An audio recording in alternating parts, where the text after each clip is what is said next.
Assalamualaikum warahmatullahi wabarakatuh.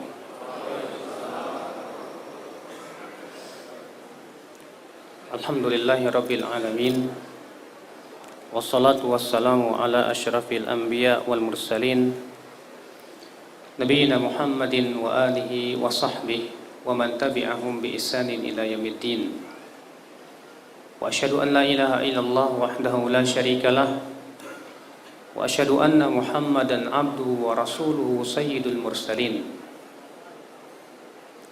Qala Allah Ta'ala fi kitabihil karim, ya ayyuhalladzina amanu taqullaha haqqa tuqatih wa la tamutunna illa wa antum muslimun, amma ba'd. Bapak sekalian, terutama yang saya hormati para pejabat dan yang saya cintai teman-teman sekalian, saudara-saudara sesama muslim. Tahukah kita bahwa agama kita ini sangat indah sekali? Karena berasal dari pencipta alam semesta yang maha indah. Allah Subhanahu wa ta'ala mensifati dirinya dengan maha indah. Sebagaimana disebutkan dalam hadis yang dikeluarkan Imam Muslim dalam sahihnya, Rasulullah SAW bersabda, "Innallaha jamilun yuhibbul jamal." Sesungguhnya Allah itu indah dan cinta keindahan. Allah mensifati dirinya bahwa Allah adalah maha indah. Berarti konsekuensinya apa? Konsekuensinya bahwa perbuatan Allah itu indah. Syariat Allah itu indah. Ciptaan-ciptaan Allah indah. Lihatlah keindahan-keindahan alam ketika bapak-bapak melihatnya. Dengan gunung-gunungnya, pantai-pantainya, bunga-bunga yang begitu sangat berwarna-warni, memberikan kepada kita sebuah panorama yang sangat menyejukkan hati. Kenapa?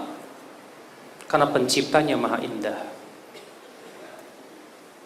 Karena Allah pencipta kita, pencipta seluruh makhluk, telah mensifati dirinya dengan keindahan, maka agama yang Allah turunkan kepada hambanya pasti indah. Agama yang diturunkan kepada para nabi dan para rasul pasti indah. Tidak mungkin itu agama yang merusak. Tidak mungkin Allah turunkan agama yang penuh ya arogansi. Tidak mungkin, karena Allah telah mensifati dirinya dengan maha indah. Setiap hari kita membaca Bismillahirrahmanirrahim. Apa artinya Ar-Rahman Ar-Rahim? Maha pengasih lagi maha penyayang. Allah telah mensifati dirinya bahwa Allah itu maha pengasih lagi maha penyayang. Berarti agama kita pastilah penuh dengan kasih sayang. Cobalah Bapak sekalian, apabila kita mempelajari agama kita dengan sebenar-benarnya, kita dapati memang agama kita sangat indah. Memang agama kita penuh dengan kasih sayang. Memang agama kita penuh kelembutan, karena Allah mensifati dirinya dengan kelembutan. Bukankah di antara nama Allah Al-Latif? Apa artinya Al-Latif, Pak? Yang maha lembut. Berarti agama kita pun memerintahkan kepada kelembutan? Ya. Oleh karena itu ya akhwat Islam, saudara-saudaraku sekalian, Islam agama yang sangat indah. Islam agama yang memerintahkan kepada kelemah lembutan. Islam mengajarkan kepada kita kasih sayang, karena ia berasal dari pencipta alam semesta, pencipta langit dan bumi, pencipta kita semua, pencipta manusia. Cobalah kita sedikit merenungkan tentang keindahan Islam. Bagaimana kasih sayang Islam dan kelembutan Islam. Allah Subhanahu wa ta'ala memerintahkan kita untuk saling berkasih sayang sesama kaum mukminin, sesama kita. Dan Allah Subhanahu wa ta'ala melarang kita menyakiti seorang muslim, siapapun dia. Dia kita tidak boleh menyakiti, bahkan non muslim pun tidak boleh disakiti. Coba dengarkan. Rasulullah sallallahu alaihi wasallam bersabda, "Innalir riba sab'ina baban." Riba itu ada 70 pintu, kata Rasulullah. Adnaha, yang paling rendah seperti mendatangi ibunya. Wa inna arbar riba, dan riba yang paling riba, kata Rasulullah, istitalatul mar'i ala irdi akhih. Seseorang merusak kehormatan saudaranya. Merusak kehormatan saudaranya dilarang dalam Islam, Pak. Menyakiti hatinya, jangankan menyakiti hatinya, mengejutkannya saja dilarang oleh Rasulullah SAW. Dalam hadis yang dikutip oleh Imam At-Tabrani dan yang lainnya, disebutkan bahwa ada seorang sahabat mengejutkan sahabat lain. Kalau kita kan terkadang ya ngelihat teman kita lagi ngelamun gitu, terkejut dia. Apa kata Rasulullah? La yufzi'u mu'minun mu'mina. Tidak boleh seorang mukmin mengejutkan mukmin yang lain, tak boleh. Mengejutkannya saja tidak boleh, apalagi menyakiti hatinya. Makanya Rasulullah mengatakan sibabul muslim fusukun wa qitalu kufurun. Mencaci maki seorang muslim itu kefasikan. Mencaci maki apalagi. Kalau mengejutkannya saja tidak boleh, mencaci makinya lebih lagi. Bukankah Islam melarang seseorang untuk menggibah? Menggibah itu apa sih, Pak? Menjelek-jelekan dia di belakang dia. Allah mempermisalkan orang yang suka menggibah itu seperti makan daging saudaranya sendiri, Pak. Coba dengarkan firman Allah Subhanahu wa taala di dalam surat Al-Hujurat. Ya ayyuhalladzina amanu jtanibu katsiran minadh-dhann inna ba'dadh-dhanni itsmun wa la tajassasu wa la yaghtab ba'dukum ba'dha ayuhibbu ahadukum ay ya'kula lahma akhihi maitan fakarihtumu. Wahai orang-orang yang beriman, janganlah jauhi oleh kalian kebanyakan prasangkaan buruk, karena prasangkaan buruk itu adalah sebagiannya dosa. Dan jangan kalian mencari-cari kesalahan saudara kalian, dan janganlah sebagian kalian menggibah saudaranya yang lain. Apakah kalian suka apabila seseorang memakan daging saudaranya sendiri yang sudah mati? Tentu kalian tidak suka itu. Subhanallah, Bapak sekalian. Ketika kita di hadapan seorang muslim, kita dilarang untuk menyakiti hatinya. Ketika dia tidak berada di hadapan kita tapi jauh dari mata kita, kita dilarang untuk menggibahnya. Dalam hadis yang dikutip Imam Al-Hakim dalam Mustadraknya, dan hadis ini hasan, bahwasanya ada dua orang sahabat yang berada dalam perjalanan. Dan biasanya orang-orang Arab apabila mereka safar, salah seorang teman mereka menjadi pelayan mereka untuk menemani mereka. Suatu pagi rupanya temannya masih tidur. Lalu kemudian sahabat ini berkata, ini orang nama kanaumati fi baitihi. Ini orang kok tidurnya seperti di rumahnya, kebluk ini orang. Akhirnya dibangunkan orang itu. Bangun. Kamu pergi ke Rasulullah sana, minta lauk untuk makan pagi ini. Kemudian orang ini pun pergilah ke Rasulullah SAW dan berkata, wahai Rasulullah, fulan dan fulan minta lauk kepada engkau. Apa kata Rasulullah? Bala qad tadama. Keduanya sudah makan daging tadi. Orang ini akhirnya pulanglah kepada dua sahabat ini. Kemudian dia berkata, wah, Rasulullah SAW sudah mengabarkan bahwa kalian berdua tadi sudah makan daging. Akhirnya dua orang ini merasa heran, dari mana kita makan daging? Dari pagi kita belum makan. Akhirnya keduanya pun menghadap kepada Rasulullah SAW. Kemudian mereka berkata, wahai Rasulullah, dari mana kami makan daging ya Rasulullah? Kata Rasulullah, bukankah salah satu dari kalian tadi mengatakan tentang temannya yang lagi tidur, ini orang tidurnya seperti di rumah kebluk ini. Demi Allah, kata Rasulullah, aku melihat sisa-sisa daging itu ada di sela-sela gigi kalian. Bayangkan Pak, nyebut teman kita kebluk saja nggak boleh Pak. Iya. Ghibah dilarang dalam Islam. Setelah matinya Rasulullah melarang untuk kita menyebut kejelekan orang yang sudah meninggal dunia. Kenapa? Kata Rasulullah, karena dia sudah mendapatkan balasan keburukan yang telah dia lakukan di dunia ini. Subhanallah, bagaimana Islam Bapak sekalian melarang kita untuk menyakiti saudara kita sesama muslim. Baik perasaan hatinya, baik kehormatannya. Subhanallah, ikhwatul Islam azani Allah wa iyyakum. Cobalah kita lihat itu. Berburuk sangka di dalam Islam itu haram. Kita terkadang sesama teman kita berburuk sangka, dilarang dalam Islam. Ikhwatul Islam azani Allah wa iyyakum.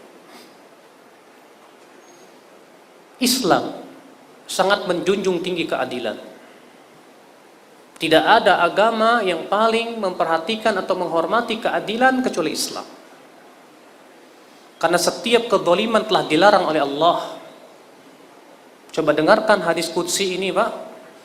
Allah Ta'ala berfirman, Ya ibadi, inni haramtu dzulma ala nafsi wa ja'altuhu bainakum muharraman fala tadzalamu. Hai hamba-hambaku, sesungguhnya aku mengharamkan kezaliman atas diriku dan aku jadikan kezaliman itu sesuatu yang haram di antara kalian, kata Allah Subhanahu wa taala. Allah telah mengharamkan kezaliman atas dirinya karena Allah tidak pernah menzalimi hambanya. Maka Allah pun mengharamkan kezaliman di antara kita. Seorang penguasa diminta ia untuk adil terhadap rakyatnya. Seorang rakyat pun diminta untuk adil terhadap penguasanya. Bahkan dalam Islam kezaliman tidak boleh dibalas dengan kezaliman, tapi kezaliman harus dibalas dengan keadilan. Dengarkan sabda Rasulullah SAW, sayakunu ba'di a'immah, akan ada nanti para pemimpin tal'anunahum wa yal'anunakum. Kalian melaknat mereka dan mereka melaknat kalian. Kemudian ada seorang sahabat berkata, wahai Rasulullah, bagaimana kalau kami memberontak, boleh tidak? Kata Rasulullah, tidak boleh selama mereka mendirikan sholat. Kemudian mereka berkata, wahai Rasulullah, bagaimana kalau mereka tidak melaksanakan hak kami? Pemimpin-pemimpin tidak peduli dengan hak rakyatnya.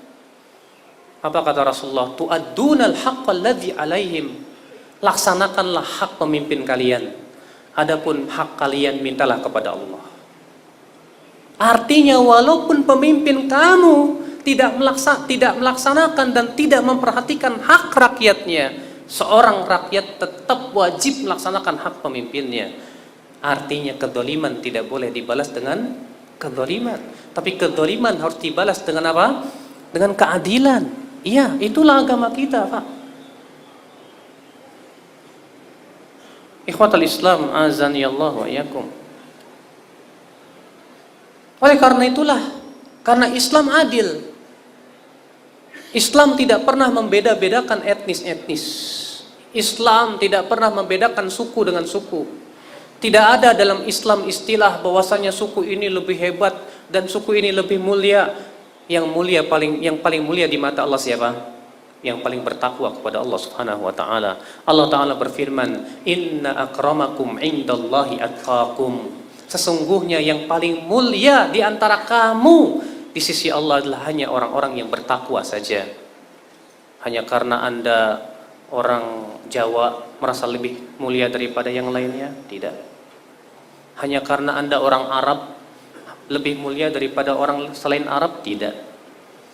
Kemuliaan bukan dilihat dari keturunan, Pak. Hanya karena Anda keturunan seorang pejabat? Tidak dilihat oleh Allah dari situ. Akan tetapi yang dilihat oleh Allah adalah ketakwaan yang ada di hati kita. Makanya Rasulullah SAW sabda dalam hadis yang diriwayatkan Muslim apa? Innallaha la yanzuru ila suwarikum wala ila ajsamikum. Allah tidak melihat kepada rupa kalian, tidak pula kepada badan kalian yang hebat, tidak. walakin yanzuru ila qulubikum wa a'malikum, tapi Allah melihat kepada hati dan amalan kalian. Ya, oleh karena itulah Bapak sekalian, karena Islam ya sangat adil, Islam tidak memandang bulu. Siapa saja yang melakukan kejahatan harus ditindak, tanpa melihat apakah dia seorang pejabat atau bukan, karena Islam adil. Sampai-sampai Rasulullah bersabda kepada di hadapan para sahabatnya, "Lau anna Fatimah binta Muhammadin saraqat," kalaulah Fatimah bintu Muhammad mencuri, aku akan tegakkan hukum had padanya. Kenapa? Karena Islam adil. Islam tidak melihat kepada tidak memandang bulu, siapapun dia melakukan kesalahan harus ditindak kejahatannya. Na'am ya akhal Islam azani Allah wa iyyakum. Ikhwatul Islam azani Allah wa iyyakum.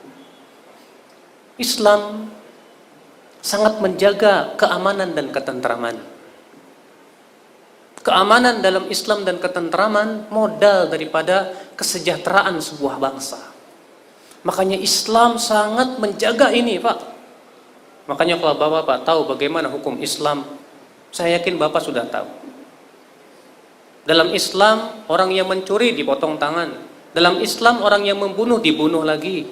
Dalam Islam, orang yang selingkuh, orang yang sudah menikah kemudian berzina dirajam. Dalam rangka apa? Menjaga ketentraman, menjaga keamanan. Jangan sampai ada orang berani membunuh, jangan sampai ada orang berani mencuri, mengambil harta orang lain. Makanya Islam, ikhwatul Islam azani Allah, sangat memperhatikan keamanan. Tidak diperkenankan kita untuk mengambil harta manusia dengan tanpa hak. Makanya Rasulullah SAW ketika beliau berkhutbah di Haji Wada, beliau bersabda, "Ayu yaumin hada?" Hari apa ini? Para sahabat diam. Sampai para sahabat mengira Rasulullah akan memberikan nama selain namanya. Kemudian Rasulullah bersabda lagi, "Bukankah ini hari Idul Adha?" "Betul wahai Rasulullah." "Ayu syahrin hada?" "Bulan apa ini?" Para sahabat diam. Sampai-sampai para sahabat menyangka bahwa Rasulullah akan memberikan nama selain namanya. Kata Rasulullah, "Bukankah ini Syahrul Muharram Syahrul Dzulhijjah? Bukankah ini bulan Dzulhijjah?" "Benar wahai Rasulullah." Lalu Rasulullah bersabda, "Inna dima'akum wa amwalakum wa a'radakum haramun alaikum kahurmatiha fi yaumikum hada wa fi syahrikum hada wa fi baladikum hada." Sesungguhnya darah kalian, harta kalian, kehormatan kalian haram atas kalian sebagaimana haramnya di hari ini, di bulan ini, dan di negeri ini. Bayangkan Pak. Subhanallah, ikhwatul Islam azani Allah wa iyyakum. Dalam Islam Pak, orang yang membunuh jiwa sama saja dengan membunuh seluruh manusia. Baca oleh Bapak dalam surat Al-Maidah ketika Allah menyebutkan tentang masalah pembunuhan. Di mana Allah mengatakan siapa yang membunuh manusia, faqad qatalan nasa jami'a. Siapa yang menghidupkan dan memberikan jaminan keamanan pada manusia, faqad ahyan nasa jami'a, berarti dia sudah menghidupkan manusia seluruhnya. Karena masalah ini sangat penting dan diperhatikan oleh Allah Subhanahu wa taala. Ikhwatul Islam azani Allah wa iyyakum. Oleh karena itu ya akhi, ikhwatul Islam azani Allah wa iyyakum, cobalah Bapak sekalian, hubungan antara tetangga di dalam Islam itu sangat diperhatikan. Sampai-sampai Rasulullah mengatakan berzina dengan orang lain. Kata Rasulullah, seseorang berzina dengan 10 wanita daripada dia berzina dengan istri tetangga. Sehingga kata para ulama ini menunjukkan menyakiti tetangga itu dosanya 10 kali lipat dibandingkan menyakiti selain tetangga. Kemudian Rasulullah SAW bersabda apa? Wallahi la yu'min, wallahi la yu'min, wallahi la yu'min. Demi Allah tidak beriman, tidak beriman, tidak beriman. Siapa wahai Rasulullah? Alladzi la ya'manu jaruhu bawa'iqahu, yaitu yang tetangganya tidak merasa aman dari keburukan tetangga yang lainnya. Berarti orang yang tetangganya merasa terganggu oleh dirinya, dia belum beriman kepada Allah Subhanahu wa taala.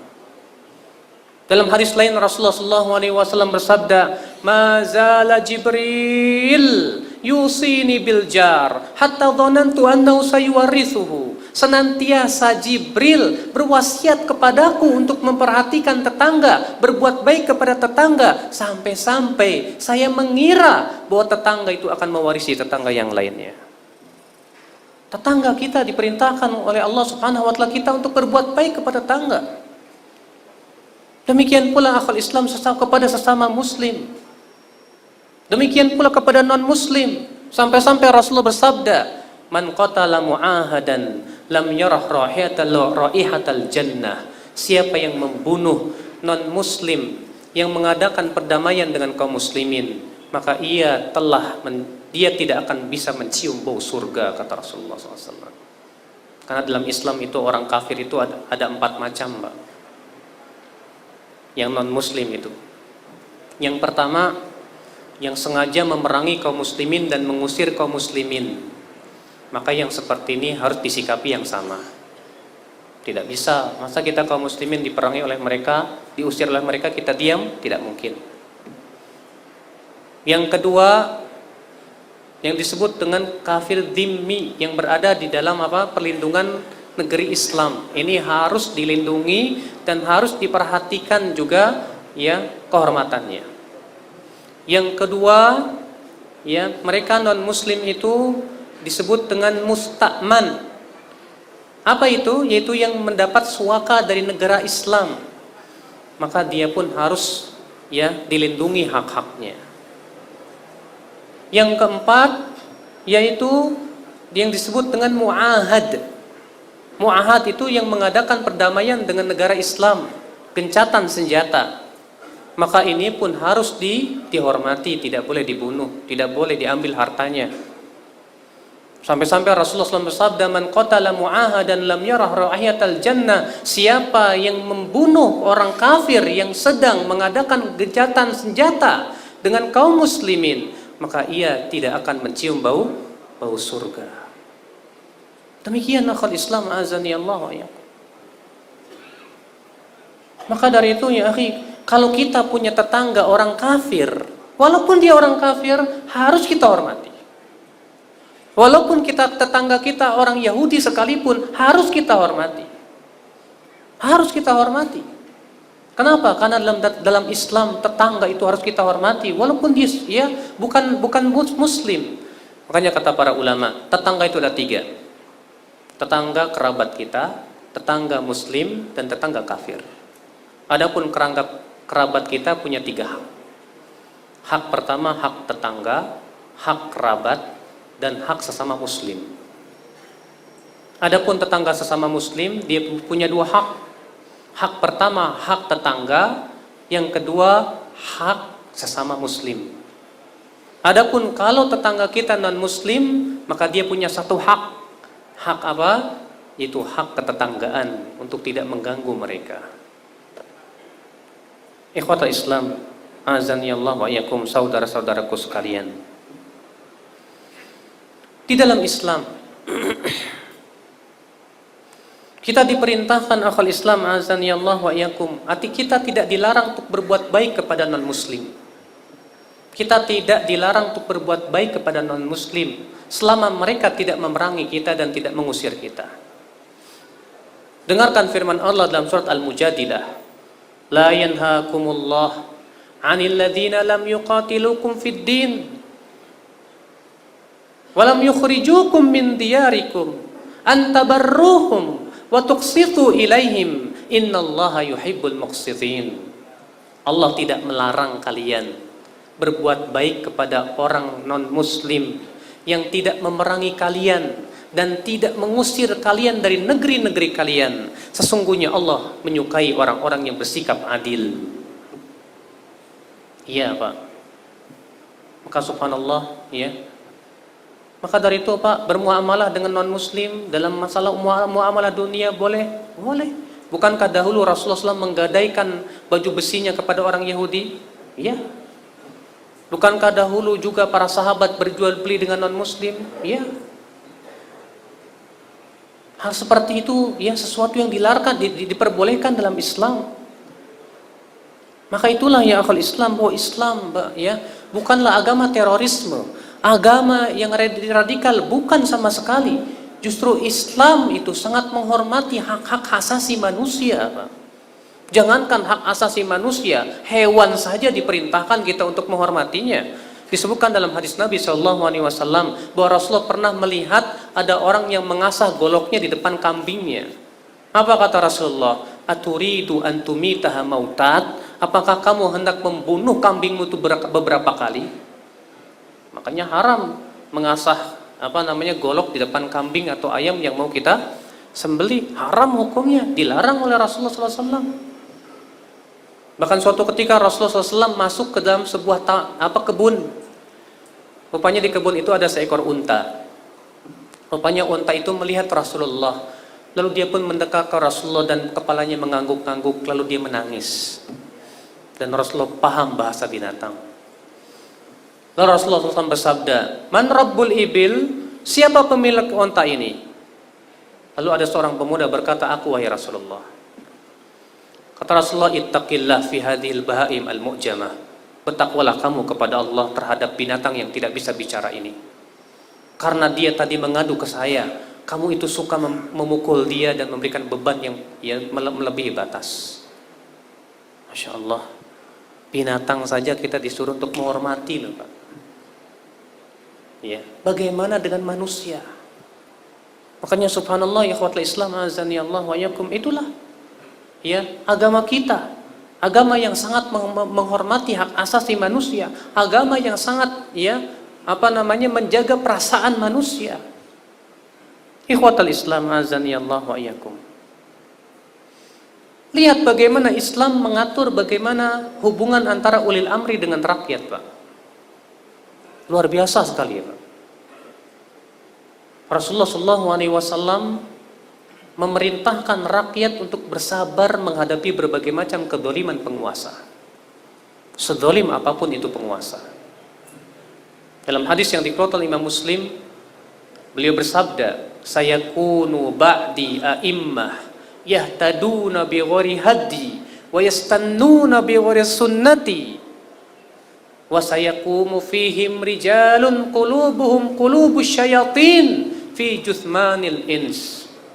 Akan ada nanti pemimpin-pemimpin yang tidak mau mengambil sunnahku sebagai sunnah, yang mengambil petunjuk selain petunjukku, dan akan ada pemimpin yang hatinya hati setan tapi berbadan manusia, saking jahatnya itu pemimpin.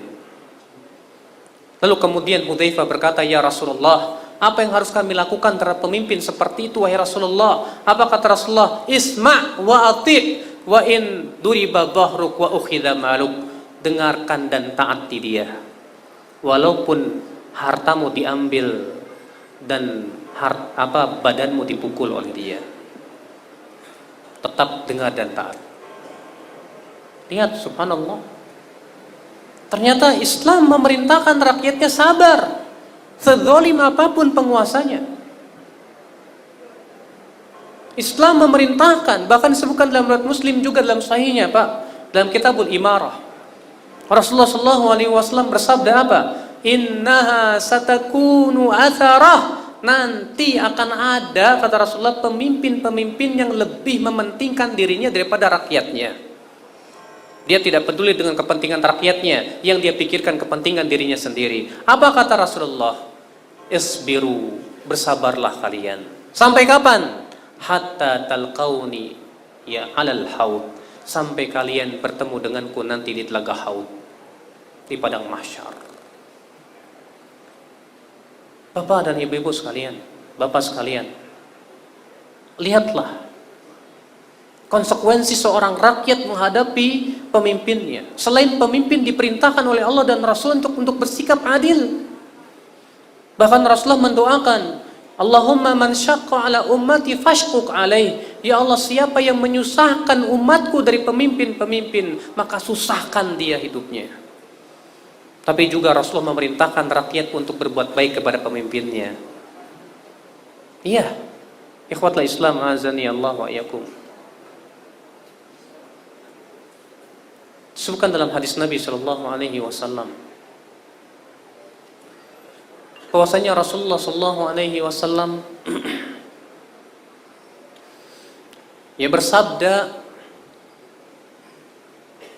Rasulullah sallallahu alaihi wasallam bersabda, innaha satakunu a'immah tal'anunakum wa yal'anunahum. Nanti akan ada pemimpin yang kalian melaknat mereka dan mereka melaknat kalian. Ketika ditanya, wahai Rasulullah, bolehkah kami memberontak kepada mereka? Kata Rasulullah, tidak boleh. Ma aqamu fikumus shalah, selama mereka masih menegakkan salat, masih membiarkan kalian salat. Alhamdulillah. Alhamdulillah Bapak sekalian, di negeri kita salat dikumandangkan di mana-mana, Pak. Adzan dikumandangkan di mana-mana, Pak. Alhamdulillah. Ini kenikmatan yang Allah berikan kepada kita. Bahkan pemimpin kita alhamdulillah masih salat. Ya. Ini kenikmatan yang luar biasa, Pak. Tapi terkadang kita ini banyak yang tidak bersyukur kepada Allah Subhanahu wa taala. Maka disinilah Bapak sekalian, saya ingin sedikit membahas tentang masalah kenapa kok bisa sampai terjadi terorisme dalam Islam, Pak. Ketahuilah, Pak, munculnya pemikiran terorisme itu sudah lama, Pak. Kalau dalam tubuh umat Islam itu ada sebuah firqah namanya Khawarij. Dan ternyata Rasulullah SAW sudah jauh-jauh hari mengabarkan akan munculnya firqah tersebut. Yang disebutkan dalam hadis-hadisnya dalam kutubus sittah, Bukhari, Muslim, Abu Daud, Tirmidzi, Nasai, ternyata semua mereka menyebutkan tentang hadis-hadis tersebut. Di antaranya juga disebutkan oleh Imam Al-Ajuri dalam kitab Asy-Syariah, di mana Rasulullah SAW bersabda, "Satakhruju ya satamruku mariqatun," akan muncul sebuah kelompok di dalam kaum muslimin ini, kata Rasulullah, yaqra'unal Qur'an, mereka membaca Al-Qur'an, bahkan hafal Qur'an, la yujawizu taraqiyahum, tapi tidak sampai kepada tenggorokan mereka, yahsabuna anna lahum wa huwa alaihim, mereka menyangka Al-Qur'an membela pendapat mereka, padahal Al-Qur'an tidak sama sekali mendukung pendapat mereka. Kata Rasulullah, Pak, yakhrujuna minal Islam kama yakhrujus sahmu minar ramiyah, yamrukuna minal Islam, mereka melesat dari Islam sebagaimana anak panah melesat dari buruannya. Bapak sekalian, lalu Rasul bersabda, fala in laqituhum laqataltuhum qatla'an, kalau aku masih sempat bertemu dengan mereka, orang-orang Khawarij ini, aku akan perangi mereka sebagaimana Allah memerangi kaum Ad. Wa man qatalahum ajrun liman qatalahum ila yaumil qiyamah, dan siapa yang memerangi mereka itu pahala buat mereka sampai hari kiamat. Memerangi kaum Khawarij ternyata apa? Pahalanya besar di sisi Allah Subhanahu wa taala.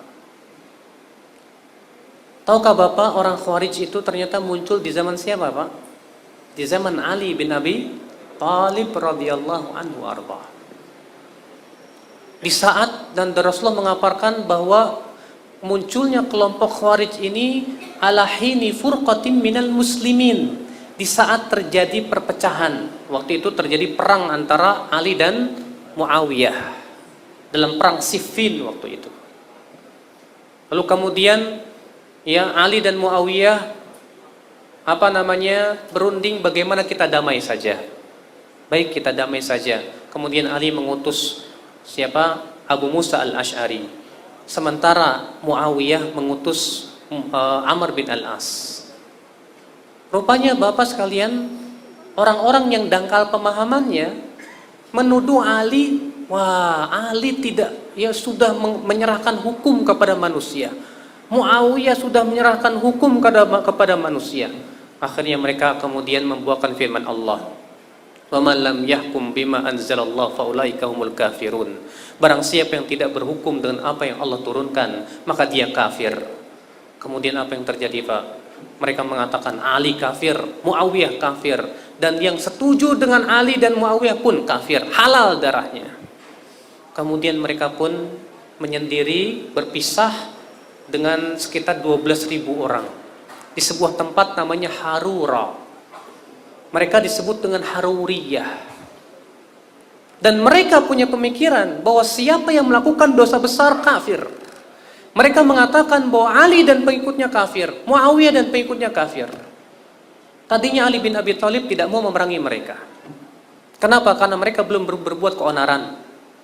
Ketika ditanya kepada Ali bin Abi Thalib, "Wahai Ali, apakah mereka kafir?" Kata Ali, "Justru dari kekufuran mereka lari." Lalu bagaimana mereka, hai Ali? Kata Ali bin Abi Thalib, "Ikhwanuna baghaw alaina." Mereka saudara-saudara kita masih sesama muslim, tapi mereka telah menzalimi kita, memberontak kepada kita. Kemudian Bapak sekalian, rupanya orang-orang Khawarij ini, Harura atau Haruriyun itu melakukan keonaran. Karena pemikirannya sudah mengkafirkan, berarti kalau konsekuensi mengkafirkan apa? Halal darah. Ketika Abdullah bin Khabbab bin Al-Arat melewati daerah mereka, ditangkapnya, dibunuhnya. Istrinya yang masih hamil dibeleknya. Kemudian anaknya dicincang-cincang. Dilaporkan kepada Ali bin Abi Thalib. Rupanya mereka sudah berbuat keonaran. Akhirnya diperangi oleh Ali bin Abi Thalib. Iya. Diperangi, setelah perang selesai dengan kemenangan pasukan Ali bin Abi Thalib, dicarinya oleh Ali bin Abi Thalib tanda yang Rasulullah sudah sampaikan. Kata Rasulullah, tandanya mereka, salah seorang di antara mereka di lengannya itu mirip payudara wanita. Dicari oleh Ali, akhirnya ketemu. Lalu Ali pun sujud syukur kepada Allah. Ternyata Ali yang diberikan oleh Allah kemuliaan untuk memerangi mereka. Tapi Pak, Rasulullah mengabarkan bahwa firqah Khawarij itu akan terus muncul. Rasulullah SAW bersabda apa? Kullama kharaja qarnun quti, kullama kharaja qarnun quti. Kata Abdullah bin Umar, Rasulullah bersabda setiap di generasi akan muncul, setiap muncul ditebas habis, muncul lagi tebas lagi, sampai kata Abdullah bin Umar, Rasulullah menyebutkan itu lebih dari 20 kali. Hatta yakhruja akhiruhum ala iradid dajjal, sampai nanti di generasi akhir mereka dari kaum Khawarij itu muncul bersama Dajjal di akhir zaman. Dan pemikirannya mirip, Pak. Syubuhatnya mirip. Apa itu? Mereka menganggap setiap yang tidak berhukum dan hukum Allah kafir. Kalau orang kafir harus harus memberontak, halal darahnya. Ya seperti itu gayanya, selalu seperti itu. Makanya di sekarang ini Bapak sekalian, di firqah-firqah kaum muslimin yang tersebar di negeri Indonesia ini, banyak pemikiran-pemikiran untuk menghinggapi para aktivis-aktivis seperti itu dengan mengatakan negeri Indonesia ini tidak berhukum dan hukum Allah, kafir itu. Ya, presidennya kafir, semua jajaran pemerintah kafir, sampai semua pegawai negeri pun kafir katanya. Akhirnya kalau semua sudah kafir jadinya apa, Pak? Halal darahnya, Pak. Kalau sudah halal darahnya, Bapak, boleh dibunuh, Pak. Boleh diambil hartanya dengan tanpa hak, kata mereka. Akhirnya tidak aneh, Pak, kalau muncul pemboman di sana, pemboman di sini. Ternyata apa? Pelakunya setelah kita lihat ternyata orang Islam yang ternyata istrinya bercadar. Akhirnya apa yang disalahin cadarnya, padahal cadar itu kan tidak salah. Itu sesuatu yang dianjurkan oleh Rasulullah SAW, walaupun tidak wajib bagi wanita. Bahkan pendiri Nahdlatul Ulama, ya, organisasi terbesar di Indonesia, Ki Haji Hashim Asy'ari, pendapat beliau mewajibkan cadar. Ya. Tapi itulah Bapak sekalian pemikiran ini, Pak, yang menyebabkan akhirnya muncul praktek-praktek terorisme. Karena mereka menganggap bahwasannya negeri kita sudah kafir. Berarti mereka harus memerangi katanya pemerintahnya. Kalau bisa menggulingkan sekaligus. Akhirnya mereka bikin pasukan bawah tanah. Perang-perangan di mana di hutan-hutan, mempersiapkan katanya untuk melawan pemerintah. Dan itu subhanallah Bapak sekalian ada di masyarakat kita, Pak. Ya. Maka dari itulah Bapak sekalian pemikiran ini berbahaya, dari sinilah akar permasalahan itu. Oleh karena itulah Bapak sekalian, kalaulah kita pemerintah terus-menerus membiarkan ya perkara seperti itu, saya yakin Pak tidak akan ada habis-habisnya. Maka dari itulah di sini ya, penting peran para ulama untuk bekerja sama dengan para umara, memberikan penyuluhan dan bagaimana menepis syubhat-syubhat pemikiran mereka, meluruskan akan pemahaman mereka yang salah dan menyimpang, di mana mereka yang sangat mudah mengkafirkan. Masalahnya Pak, mereka membawakan fatwa-fatwa ulama Pak. Dan saya membaca salah satu dari kitab-kitab mereka. Yang dibawakan di situ perkataan Syekhul Islam Taimiyah, dibawakan di situ Syekh Muhammad bin Abdul Wahhab. Padahal setelah saya baca bukunya langsung, ternyata tidak demikian Syekhul Islam Taimiyah rahimahullah. Tapi itulah kalau orang yang mengikuti hawa nafsu, biasanya nyari pendapat ulama itu yang sesuai dengan selera. Nah, pendapatnya yang tidak sesuai dibuang jauh-jauh. Sehingga akhirnya banyak orang menganggap, wah Syekhul Islam Taimiyah ini pemikirannya teroris ini. Padahal beliau tidak demikian. Wah Syekh Muhammad bin Abdul Wahhab ini pemikirannya teroris ini. Padahal beliau sama sekali tidak demikian. Iya. Akibat daripada apa? Akibat disalahgunakan pendapat-pendapat mereka yang bersifat umum, tapi yang terperincinya tidak diambil.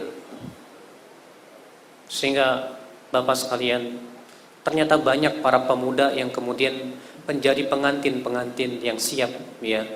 Katanya mereka istilahkan dengan mati syahid dengan cara bom bunuh diri. Iya, meledak bom di Cirebon sana. Ketika sholat Jumat lagi.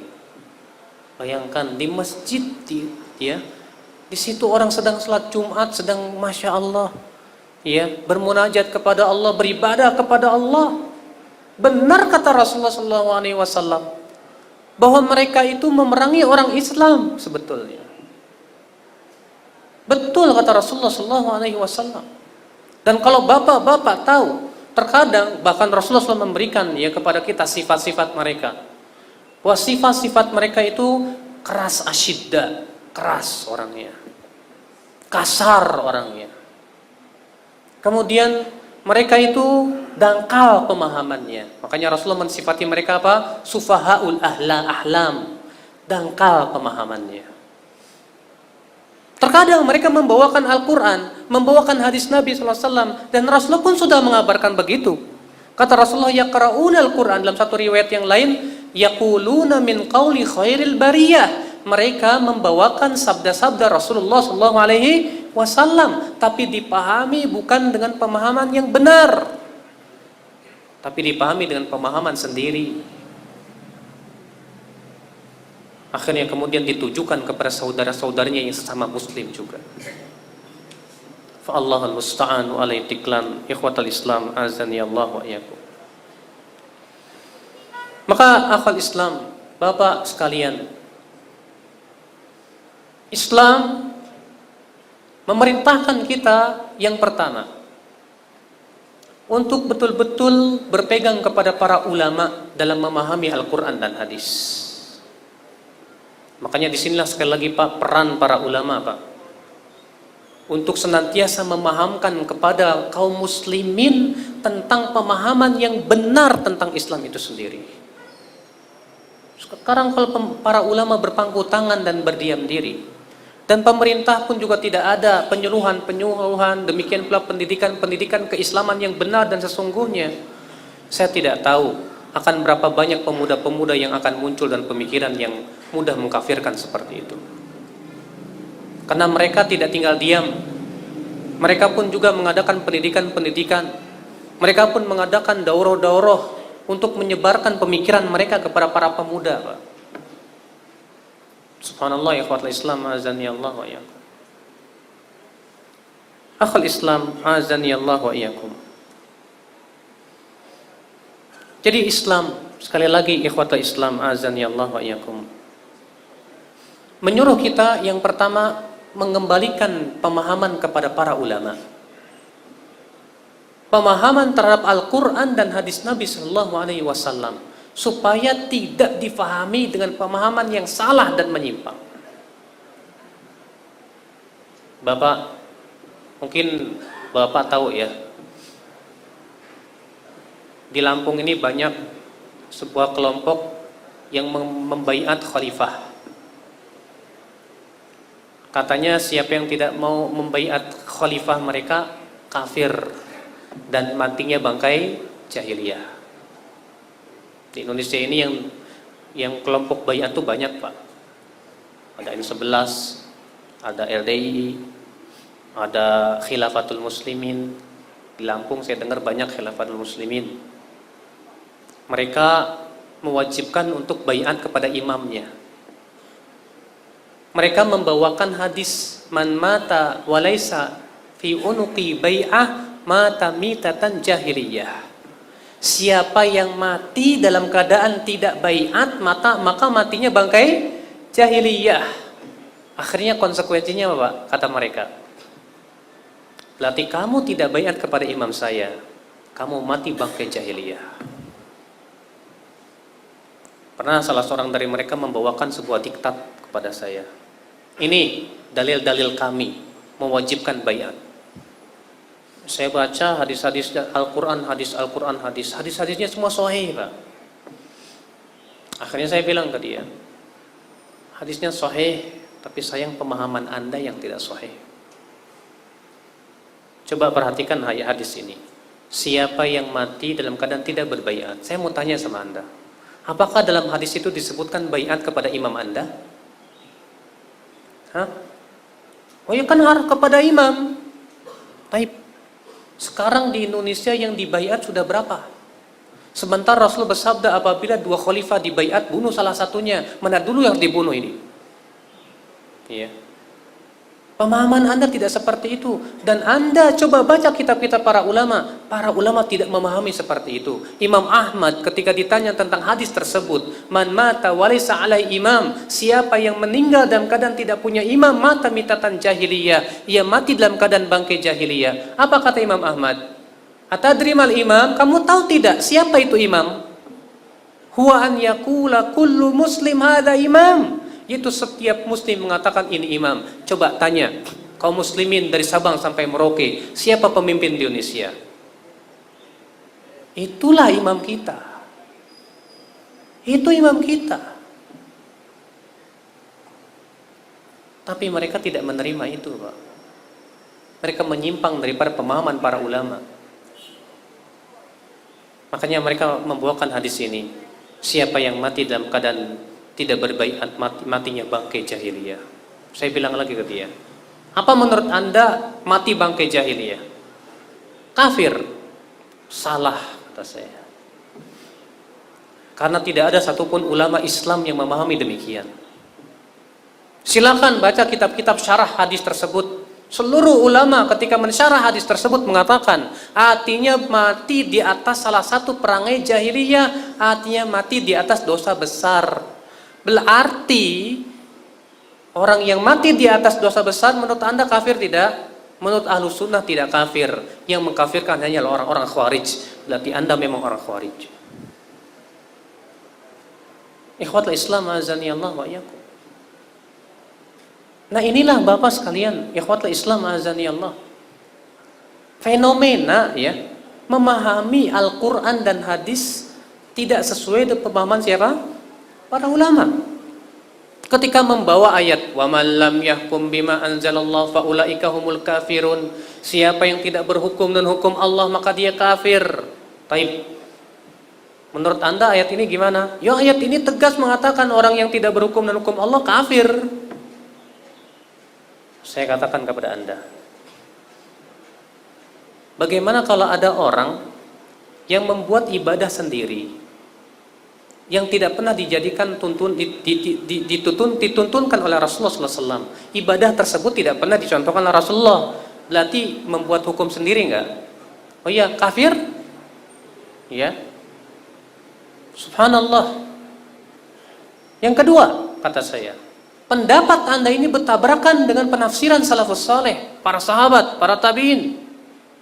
Abdullah bin Abbas, ya, ketika menafsirkan ayat ini, wa man lam yahkum bima anzalallah fa ulaika humul kafirun. Kata Ibnu Abbas, laisal kufru huna kama yafhamun. Bukanlah kekafiran di sini seperti yang dipahami oleh mereka orang-orang Khawarij.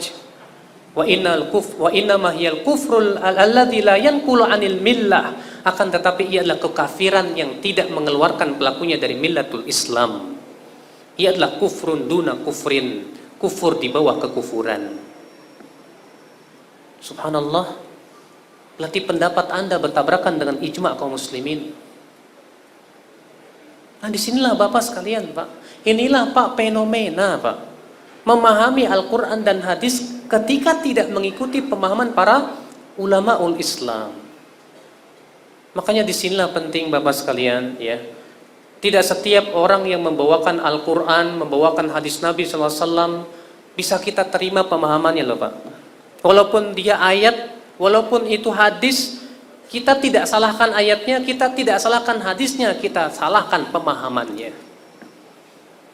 Makanya pemikiran terorisme bisa muncul gara-gara pemahaman yang salah terhadap Al-Quran dan hadis-hadis Nabi Sallallahu Alaihi Wasallam.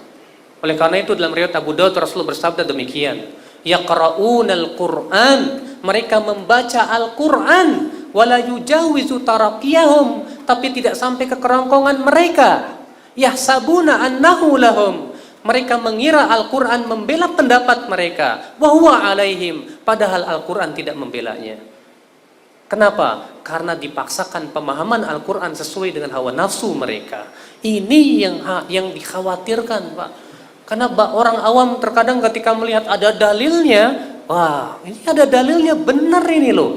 Ada Al-Qurannya, ada hadisnya, tapi ternyata pemahamannya jauh dari pemahaman ulama, ya, para ulama Islam. Ikhwatul Islam, azani Allah wa iyyakum. Oleh karena itulah Bapak dan Bapak sekalian, akhwal Islam, azani Allah wa iyyakum. Karena Islam adalah agama yang penuh kelembutan. Allah memerintahkan kita untuk saling berlemah lembut. Bapak baca dalam surat Toha bagaimana Allah memerintahkan Nabi Musa dan Nabi Harun untuk pergi kepada Fir'aun. Kenal Fir'aun, Pak? Siapa di antara Bapak yang gak kenal Pak Fir'aun? Itu Fir'aun itu terkenal banget, Pak, masyhur, tapi terkenal dengan kesesatan. Apa kata Allah kepada Nabi Musa, Pak? Idhaba ila fir'auna innahu tagha faqula lahu qawlan layyinan la'allahu yatadhakkaru aw yakhsha. Pergilah kalian berdua kepada Fir'aun, sesungguhnya Fir'aun itu melampaui batas, dan ucapkan kepada Fir'aun ucapan yang lemah lembut, mudah-mudahan dia mau ingat atau takut. Masya Allah. Bayangkan, Pak, saya pernah bertanya kepada salah seorang dari mereka, mana yang lebih buruk, pemerintah kita apa pemerintah Fir'aun? Ya Fir'aun. Baik. Mana yang lebih baik, Anda atau Nabi Musa? Ya Nabi Musa. Masya Allah. Sebaik-baiknya manusia Nabi Musa kepada seburuk-buruknya manusia Fir'aun ternyata diperintahkan oleh Allah untuk bersikap lemah lembut. Kenapa Anda tidak berlemah lembut pula kepada pemimpin kita yang alhamdulillah masih sholat? Saya alhamdulillah ya ngisi kajian rutin di rumahnya Pak Patrialis Akbar. Saya tanya ke Pak Patrialis, Pak SBY gimana Pak sholatnya, Pak? Wah, Masya Allah. Beliau itu sangat memperhatikan sholat, Ustaz. Pernah suatu ketika kami sedang rapat, kemudian terdengar adzan, beliau bilang, berhenti dulu, kita sholat dulu. Masya Allah, alhamdulillah Pak, kalau begitu. Pemimpin kita masih sholat, masih memperhatikan sholat. Ya. Tapi terkadang kita tidak bersyukur kepada Allah Subhanahu wa Ta'ala.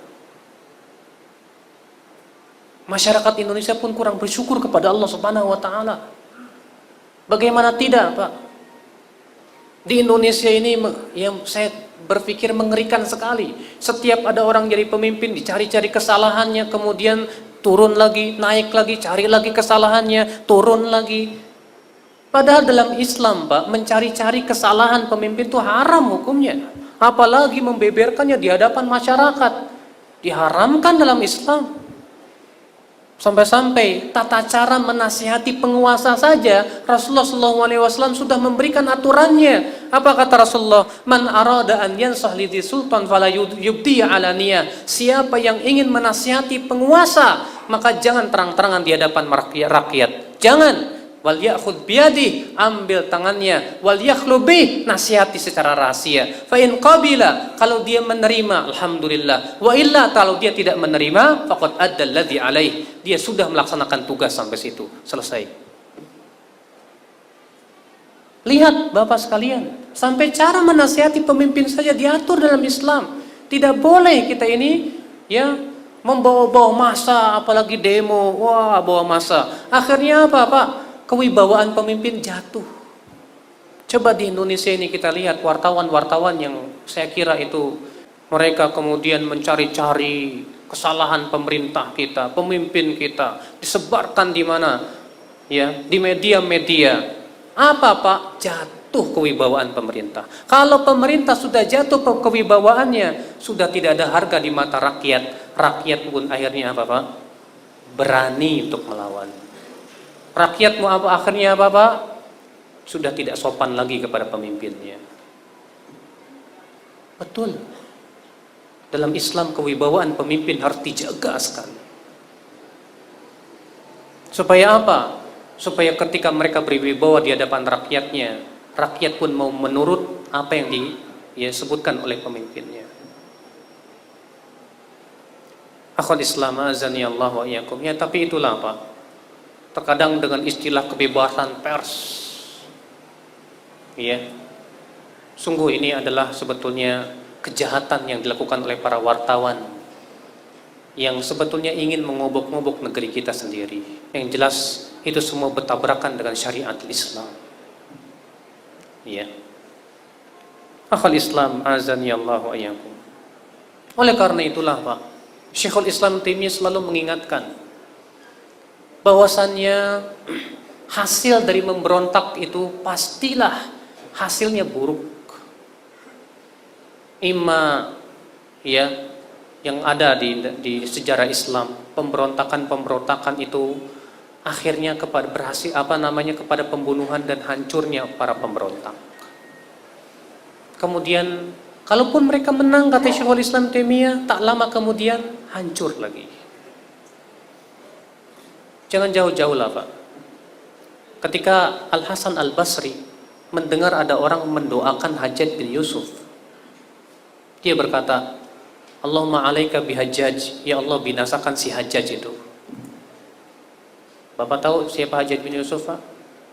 Hajjaj bin Yusuf itu panglima perang yang sangat kejam, Pak.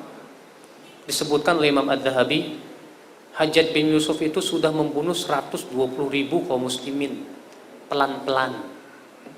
Dibunuhnya bukan sekaligus, pelan-pelan. Alhamdulillah di Indonesia nggak ada orang sekejam itu, Pak.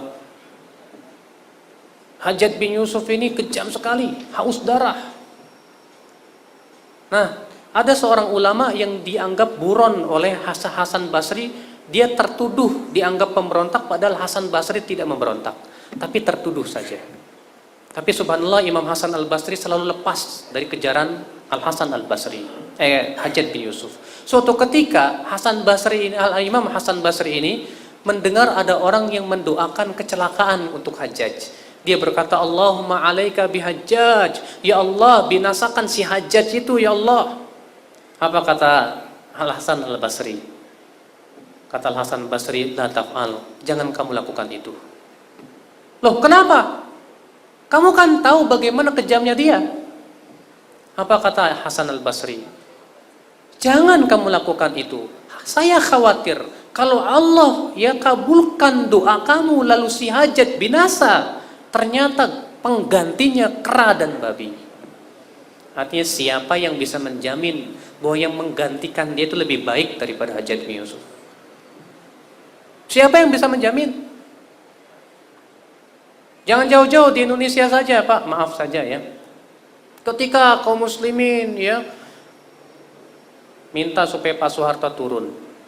Turun. Apakah setelah itu lebih baik keadaannya? Tidak tentu, belum tentu. Sekarang saya melihat poster-poster gambar Pak Soeharto sambil ngomong, enakan zamanku toh. Iya. Ikhwatul Islam azani Allah wa iyyakum. Memang seperti itu hasilnya, Pak. Memang seperti itu hasilnya. Karena Allah tidak ridho dengan perbuatan-perbuatan seperti itu. Makanya disinilah Islam, Pak, ya, melarang walaupun bagaimana sekejam apapun pemerintah, tetap sabar. Jangan jauh-jauh.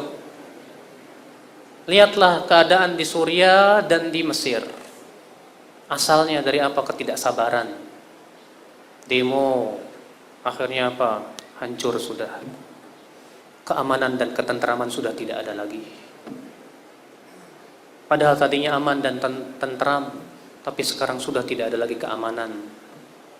Dahulu di Aljazair, ketika PIS, Partai Islam itu menang, kemudian dibatalkan oleh pemerintah, lalu terjadi pemberontakan. Sudah tidak ada keamanan lagi, sampai-sampai teman saya orang Aljazair cerita ke saya, waktu itu sampai yang pergi ke masjid saja tidak berani. Itu hasilnya.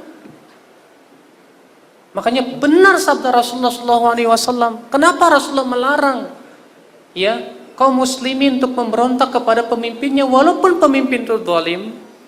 Tapi sayang, seribu sayang, di Indonesia ini nas-nas seperti ini seperti dibuang, Pak. Dibuang. Saya pernah di Jakarta bikin tablik akbar yang berjudul Terorisme dalam Islam. Setelah kajian, ada seorang pemuda tinggi besar, ya, datang, Ustaz, saya mau dialog sama Anda. Silakan. Saya tidak setuju dengan pendapat Anda, bahwa orang yang membom itu disebut bom bunuh diri, itu syahid. Kata saya, kan saya sudah bawakan fatwa-fatwa ulama tadi, fatwa Syekh bin Baz, fatwa Syekh Utsaimin, bawakan fatwa para ulama di dunia. Tidak ada satupun ulama yang setuju dengan bom bunuh diri itu. Dan para ulama yang membolehkan pun memberikan syarat-syarat. Syaratnya yang pertama, kalau terjadi dalam kancah peperangan yang benar-benar peperangan. Yang kedua, seizin pemimpin kaum muslimin. Yang ketiga, sudah tidak ada alternatif lain kecuali itu. Yang keempat, ya memang tidak menimbulkan mudarat yang lebih besar. Fa Allah musta'an wa alaihi tiklan. Ikhwatul Islam azani Allah wa iyyakum. Jadi sekali lagi Bapak sekalian, saya berpendapat bahwa untuk mengobati ya pemikiran-pemikiran terorisme seperti itu, yang pertama adalah perhatian ulil amri dan ulama untuk memberikan penyuluhan, demikian pendidikan terhadap tentang keislaman yang benar. Ini penting sekali. Dan itu harus menyeluruh kepada setiap lapisan masyarakat, terutama lapisan masyarakat bawah.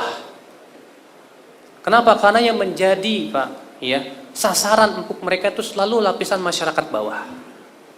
Untuk kemudian diajarkan tentang pemahaman yang sahih, yang sesuai dengan Al-Quran, hadis, dan apa yang dipahami oleh para sahabat, para tabi'in, dan para ulama yang mengikuti manhaj mereka.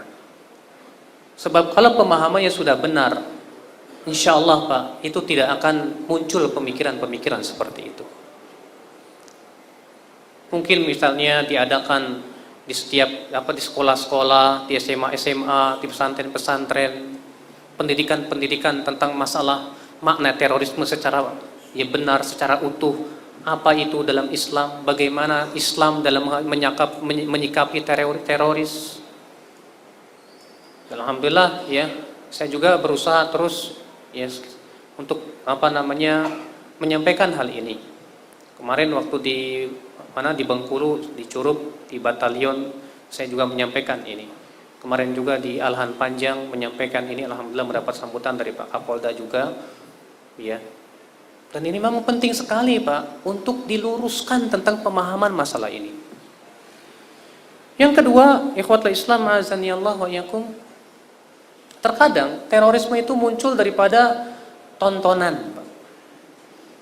Tontonan di mana pemuda-pemuda diberikan tontonan-tontonan pembunuhan yang sadis. Iya. Film-film yang sadis. Akhirnya mereka terdidik dengan pendidikan-pendidikan seperti itu. Terkadang, Pak, yang melakukan perbuatan teroris itu bukan cuma aktivis muslim, pemuda berandal pun bisa. Dari mana? Dari tontonan. Jangan jauh-jauh di Bandung, ya. Ada sekelompok pemuda, ya, geng motor yang kemudian dia tiba-tiba suatu malam dia menyerang seorang laki-laki, ya, dibunuh dengan sadisnya. Dari mana itu coba asalnya? Pasti asalnya di tontonan. Asalnya dari lingkungan. Inilah Bapak sekalian keadaan kita. Makanya tantangan di Indonesia ini sangat berat, terutama untuk para dai dan para duat. Karena ini tanggung jawab para ulama di Indonesia, para dai di Indonesia untuk betul-betul mendakwahi mereka.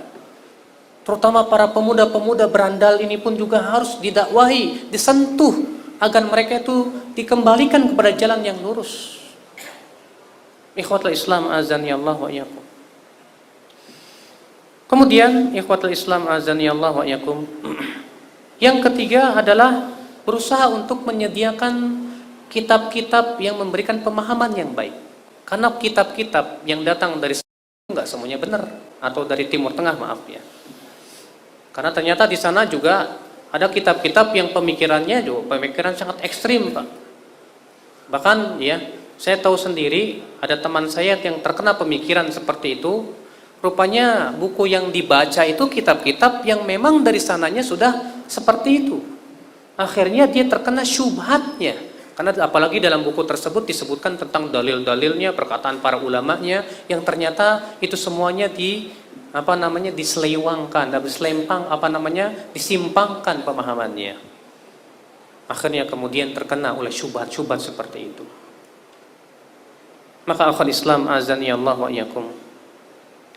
Sekali lagi, dan itu tidak mungkin Bapak sekalian, kecuali untuk menyadarkan kaum muslimin pentingnya menuntut ilmu Allah yang benar. Setiap polisi harusnya selalu mengkaji tentang Islam yang benar. Apa itu Islam yang benar? Sangat tidak bisa saja, dan ini memungkinkan. Bisa saja anggota misalnya ABRI ataupun Polri bisa terkena pemikiran seperti itu, bisa. Kalau dia tidak mempunyai pemahaman Islam yang benar. Kalau dia tidak memiliki keilmuan yang kuat dalam masalah Al-Quran dan hadis Nabi SAW dan memahami agama yang sahih. Maaf saja Pak ya.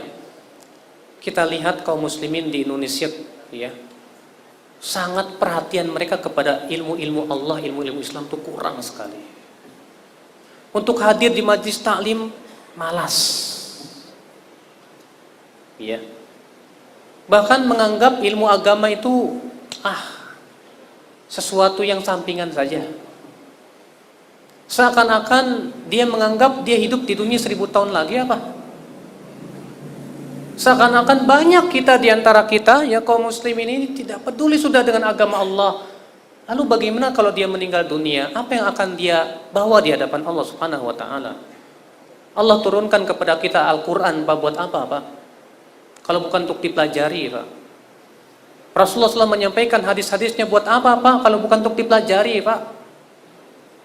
Makanya ya, andaikan para anggota-anggota polisi semuanya menyadari ini, kemudian yang muslimnya betul-betul mempelajari Islam yang hak, yang benar. Bagaimana Islam yang benar, dalilnya dari Al-Quran dan hadis Nabi SAW, pendapat para ulamanya, sehingga mereka betul-betul terpelajar tentang Islam. Merekalah yang kemudian juga bukan hanya sebatas mengatur lalu lintas, tapi juga memberikan nasihat-nasihat yang baik buat mereka yang melanggar lalu lintas. Karena masalahnya Pak ya, yang melanggar lalu lintas terkadang yang udah ngaji juga. Padahal kan kewajiban mentaati pemimpin itu bukan karena takut polisi, tapi karena Allah. Buktinya saja, seringkali ketika lampu merah, ada polisi apa enggak nih? Enggak ada, lari terus. Jadi Allah dikemanakan?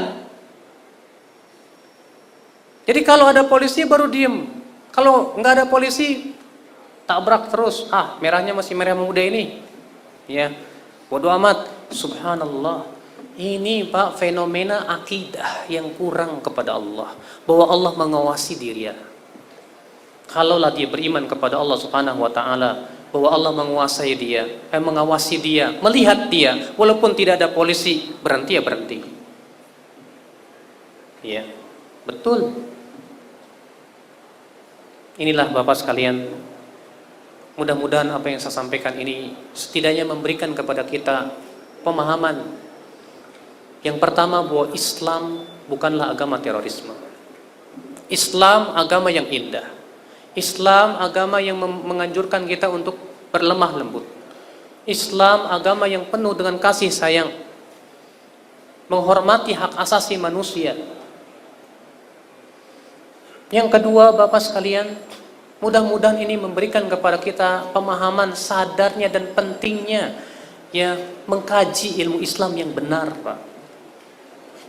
Mudah-mudahan Bapak semuanya ya ada motivasi setelah ini untuk duduk di majlis taklim, ngaji, belajar Al-Quran, belajar hadis Nabi SAW, mempelajari tentang hakikat Islam itu sendiri, ya, sehingga pada waktu itu kita bukan hanya terdidik dalam masalah ya masalah dunia, tapi juga terdidik dalam masalah-masalah agama.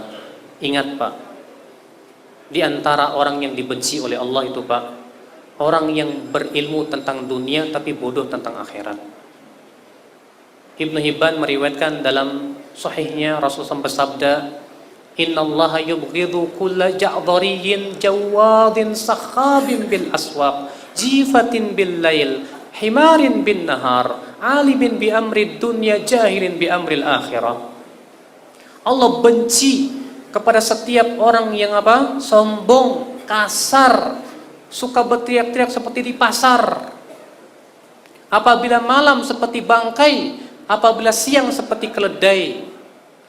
Dan ia berilmu tentang dunia, tapi ia bodoh tentang akhirat.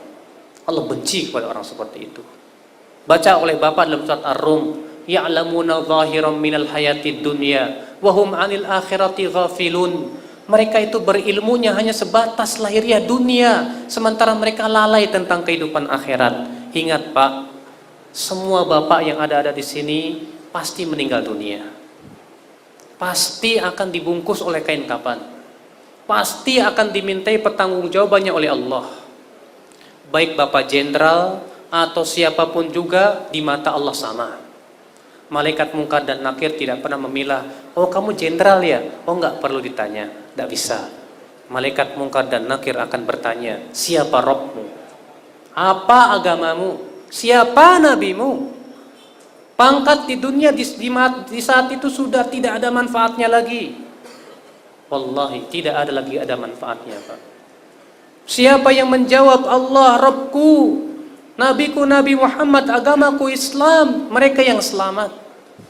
Tapi apakah setiap kita mampu menjawab dengan hafalan? Kalau cuma hafalan semua orang bisa Pak.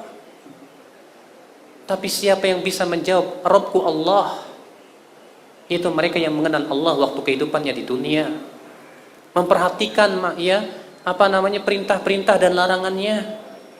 Siapa yang bisa menjawab, "Agamaku Islam," mereka yang menjalankan keislamannya dengan baik, mengenal tentang hakikat agamanya. Siapa yang bisa menjawab, "Nabiku Nabi Muhammad," tentu mereka yang berusaha untuk menjadikan Rasulullah sebagai suri tauladan dalam kehidupannya. Iya Pak, saya hanya ingin mengingatkan saja untuk diri saya dan Bapak sekalian. Marilah bersama-sama kita kembali kepada Allah.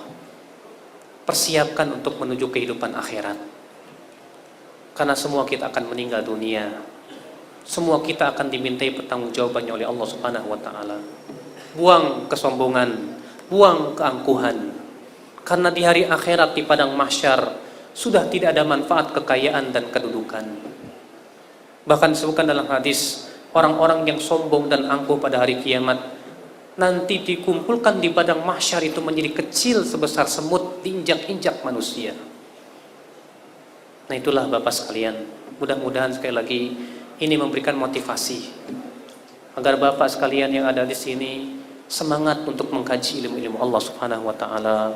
Kemudian kita jalankan dalam kehidupan kita, dalam rumah tangga kita, dalam tugas kita. Karena Pak, saya yakin Pak, kalau kita sudah dekat dengan Allah Pak, saya yakin seorang polisi akan menjadi polisi yang disiplin dengan waktunya.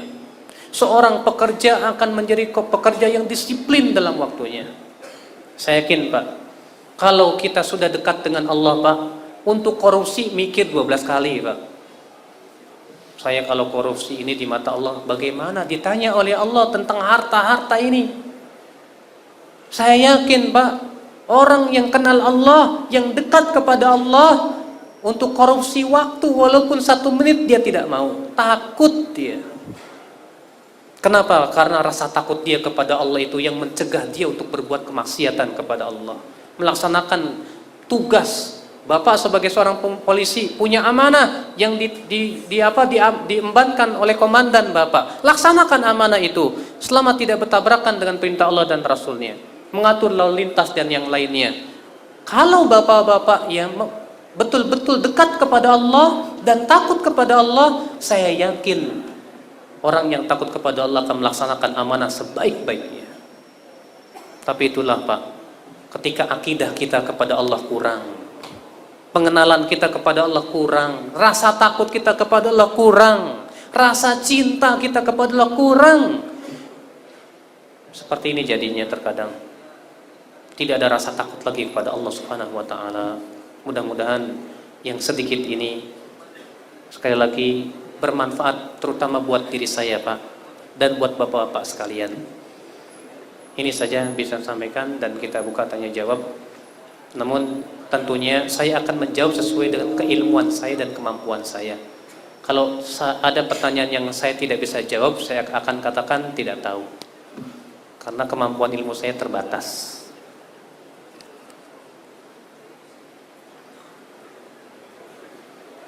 Ustaz, di mana saya bisa mendapatkan buku-buku hadis yang sahih? Banyak Pak, alhamdulillah, cuman sayang ya, yang diterjemahkan ke bahasa Indonesia masih sedikit sekali. Tapi yang menjadi rujukan yang paling utama adalah Sahih Bukhari dan Sahih Muslim. Dan itu kedua-duanya sudah diterjemahkan ke bahasa Indonesia. Nah, kalau Sahih Bukhari dan Muslim itu Bapak beli, karena itu insya Allah semuanya sahih, bisa dijadikan rujukan. Ada juga ya kitab Silsilah Ahadits Shahihah yang ditulis oleh Syekh Muhammad Nasiruddin Al-Albani, tapi belum diterjemahkan semuanya. Bagaimana pendapat Pak Ustadz tentang jaringan Islam liberal? Bapak, liberal itu mengatakan semua agama sama katanya Pak. Baik Islam, Yahudi, Nasrani, semua agama sama. Jelas Pak, pendapat seperti ini sangat bertabrakan dengan Al-Quran. Karena Al-Quran tegas mengatakan inna dina indallahil Islam. Agama di sisi Allah hanyalah Islam. Allah berfirman wa may yabtaghi ghairal islami dinan fala yuqbala minhu wa huwa fil akhirati minal khasirin. Siapa yang mencari agama selain Islam, maka tidak akan diterima dan ia di hari akhirat termasuk orang-orang yang merugi. Ya. Yang kedua Pak, para nabi saja dimintai perjanjiannya oleh Allah, kalau Nabi Muhammad sudah diutus dalam keadaan kalian masih hidup, kalian wajib jadi pengikut Nabi Muhammad. Dengarkan firman Allah dalam surat Ali Imran. Wa idz akhadallahu mitsaqan nabiyyin lama ataitukum min kitabi wa hikmah thumma ja'akum rasulun musaddiqun lima ma'akum la tu'minunna bihi wa la tansurunna. Dan ingatlah ketika Allah mengambil perjanjian dari para nabi, lihat, mengambil perjanjian dari para nabi. Apa itu? Bahwa apabila aku telah memberikan kepada kalian Alkitab dan Al-Hikmah, lalu datang kepada kalian nabi ini, yaitu Nabi Muhammad SAW, diutus, la tu'minunna, hendaklah kalian beriman kepada Nabi Muhammad itu, wala tansurunna, dan hendaklah kalian membela Muhammad. Lihat para nabi seluruhnya diambil perjanjian oleh Allah untuk kalau Nabi Muhammad sudah diutus dalam keadaan mereka masih hidup, wajib jadi pengikut Nabi Muhammad, apalagi pengikutnya. Makanya Rasulullah SAW bersabda, "Lau kana Musa hayyan ma wasi'ahu illa tibai." Kalaulah Musa masih hidup, dia harus jadi pengikutku. Makanya Nabi Isa nanti di akhir zaman akan turun. Tapi apakah sebagai seorang nabi? Bukan. Tapi yang akan beliau gunakan adalah syariat Nabi Muhammad SAW. Iya. Makanya aneh orang liberal, masa semua agama sama? Dikemanakan firman Allah, lakum dinukum waliyadin, dalam qul ya ayyuhal kafirun. Agama di sisi Allah hanyalah satu. Pencipta langit dan bumi hanya satu Allah. Pencipta manusia hanya satu Allah. Sementara yang menyembah Allah hanyalah umat Islam. Selain umat Islam bukan hanya menyembah Allah, Pak. Menyembah selain Allah bahkan. Allah tidak ridho dipersekutukan, Pak.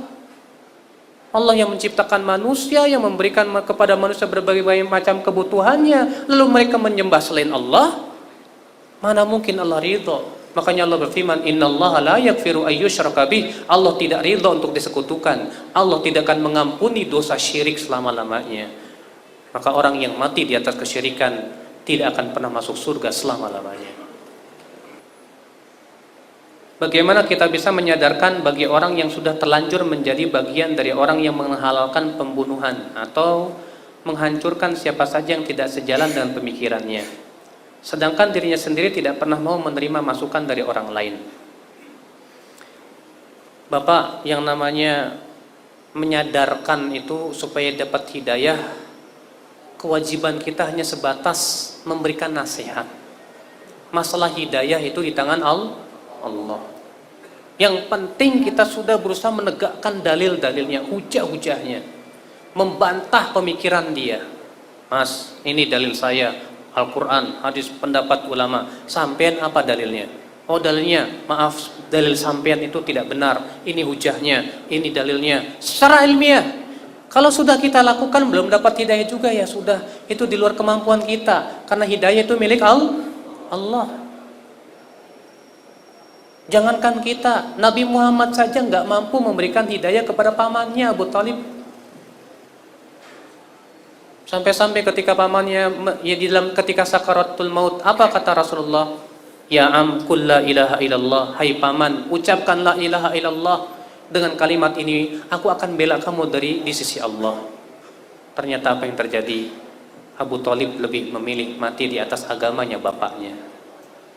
Maka Rasulullah pun turunkan firman-Nya, innaka la tahdi man ahbabta walakinallaha yahdi man yasha.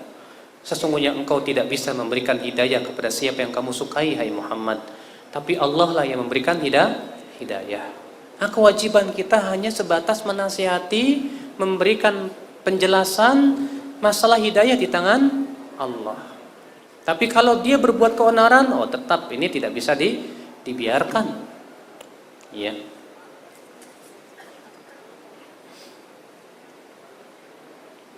Menurut Ustadz, minta sumbangan di pinggir jalan gimana? Kalau saya nggak setuju, Pak. Pertama, terlalu merendahkan kaum muslimin. Yang kedua, mengganggu lalu lintas jalan orang. Karena jalan itu hak umum. Jalan itu hak umum dalam Islam. Hak yang sudah merupakan hak keumuman orang tidak boleh diganggu. Bahkan ya, kalau misalnya kan disebutkan dalam hadis, kalau orang sholat itu wajib menghadap sutroh.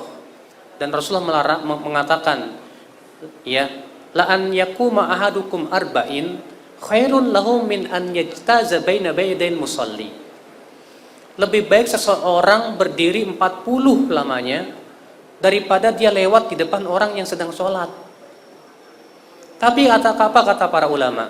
Kalau dia sholat di depan pintu tempat orang berlalang, nggak apa-apa, karena itu hak umum. Salah siapa? Maka dari itu ya, setiap yang mengganggu kepentingan umum tidak boleh dalam Islam. Sementara yang ada di jalan-jalan yang pasti mengganggu, Pak. Sudah begitu menurut saya itu terlalu rendah lah. Apakah tidak lebih baik kalau bikin proposal, berikan kepada perusahaan-perusahaan dan yang lainnya? Itu menurut pribadi saya tidak setuju dengan minta-minta di jalan-jalan seperti itu. Ya.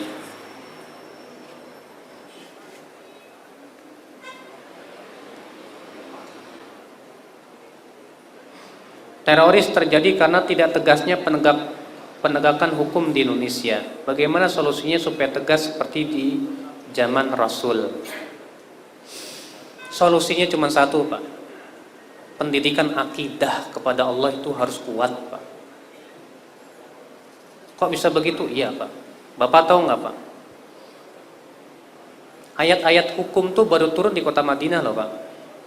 Perintah sholat, perintah jilbab, perintah puasa. Di Mekah sedikit sekali ayat-ayat hukum yang turun. Kebanyakan di Mekah masalah apa, Pak, yang ditekankan oleh Rasulullah? Akidah. Sampai-sampai kata Aisyah radhiyallahu anha, apa kata Aisyah? Kana awwalu ma nazala minal Qur'an fil jannah wan nar. Yang pertama kali turun dalam Al-Qur'an tentang surga dan neraka dulu. Kalaulah kata Aisyah, yang pertama kali turun jangan mencuri, kami tidak akan meninggalkan pencurian. Kalaulah yang pertama kali turun jangan berzina, kami tidak akan meninggalkan perzinahan. Kenapa? Karena akidah belum siap. Tapi ketika akidah kaum muslimin sudah kuat, Pak, lalu Allah turunkan ayat apa? Penghalaman arak. Apakah kaum muslimin menunggu-nunggu dulu, mikir-mikir enggak? Langsung itu kendi-kendi yang penuh dengan arak dihancurkan. Ya, tanpa berkata kenapa? Tidak. Ketika Allah turunkan ayat tentang wajibnya jilbab, tidak menunggu kata mengapa, langsung gorden-gorden ditarik. Kenapa? Karena akidah sudah kuat. Iya, Pak, saya berikan contoh tadi, Pak. Orang yang berdiri di lampu merah ketika tadi ada polisi, kenapa dia berdiri? Dia berhenti. Kalau dia tidak beriman kepada Allah, Allah yang mengawasi dia. Sebab kalau dia beriman, Allah mengawasi dia, dia akan berhenti. Allah tahu. Karena itu tidak boleh. Ini peraturan pemerintah yang harus ditaati. Tapi kalau tidak punya akidah, takutnya sama polisi doang, tapi tidak takut kepada Allah. Ada polisi berhenti, kalau nggak ada polisi disambar terus. Itu kan karena akidah dia kepada Allah kurang. Sebab kalau dia beriman kepada Allah bahwa Allah dia mengawasi dia, bahwa Allah keras siksanya, bahwa Allah Subhanahu wa taala mengetahui perbuatan hamba-hambanya, saya yakin, Pak, seorang mukmin yang seperti itu dia akan meninggalkan semuanya itu. Takut dia kepada Allah. Dia akan laksanakan tugas kantornya sesuai dengan yang diberikan. Iya. Tapi karena akidah kurang, ya sudah. Rasa takut dia kepada Allah kurang, ya sudah. Ya, sulit ya untuk merealisasikan hal seperti itu. Ya.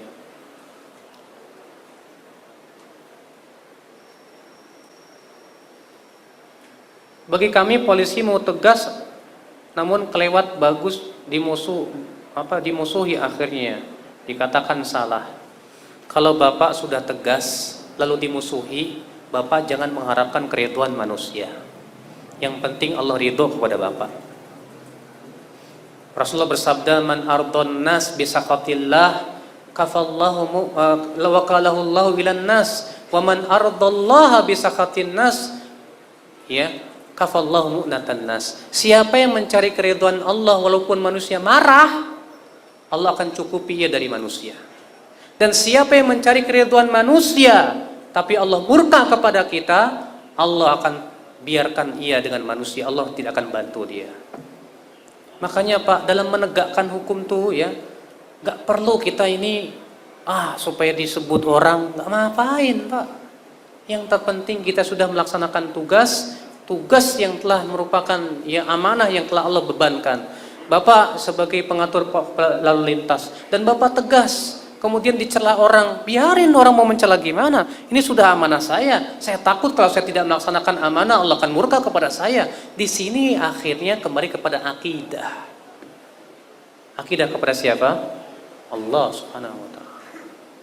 Ya, kepada Allah Subhanahu wa taala. Kenapa sih Ustadz sesama Islam di Indonesia sering berantem? Padahal kitabnya satu, yaitu Al-Quran.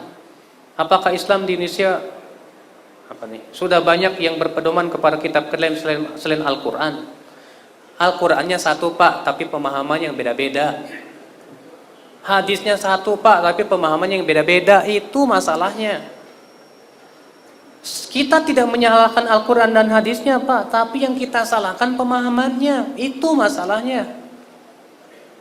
Ya.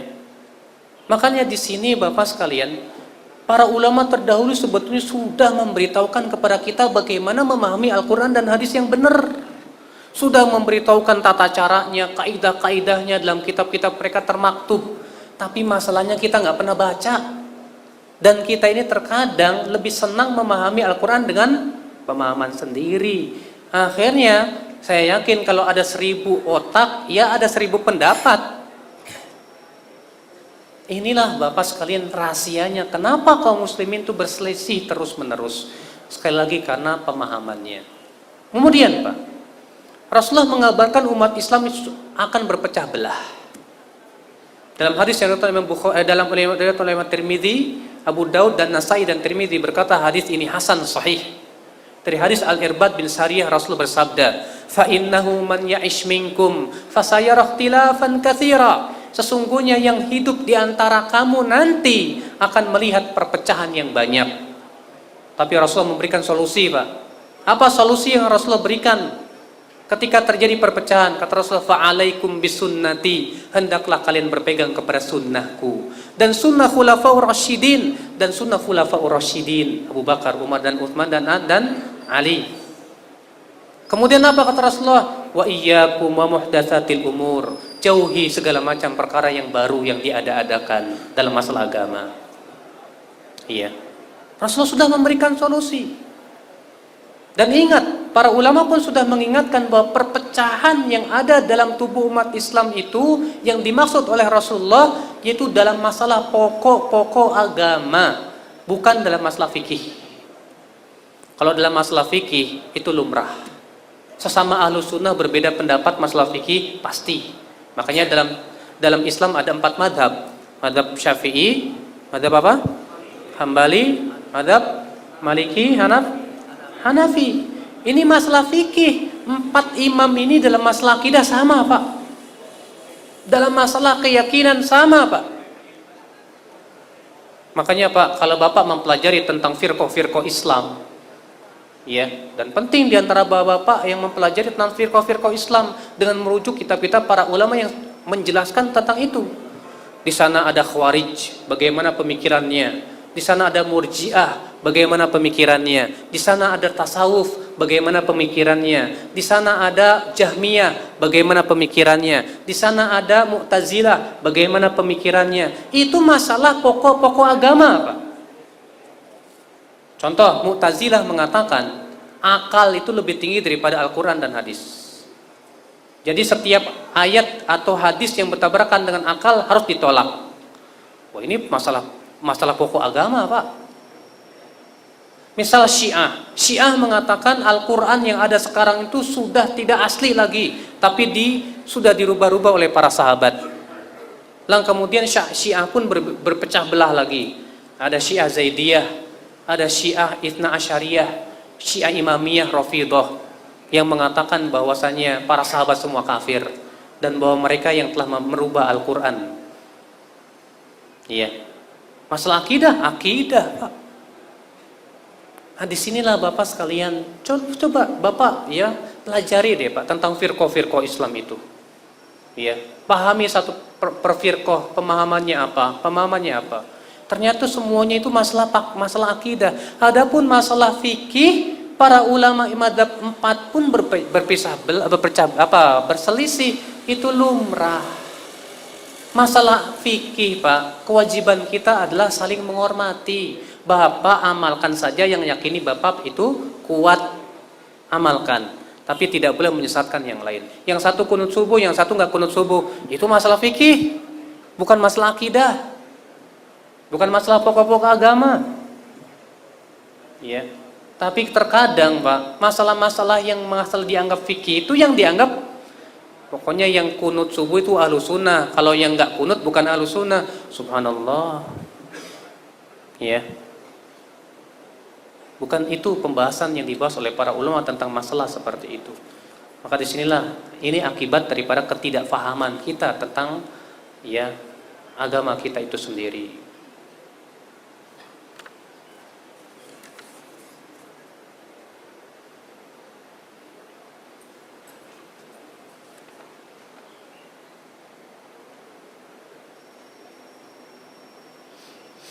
Tulisannya nggak bisa dibaca.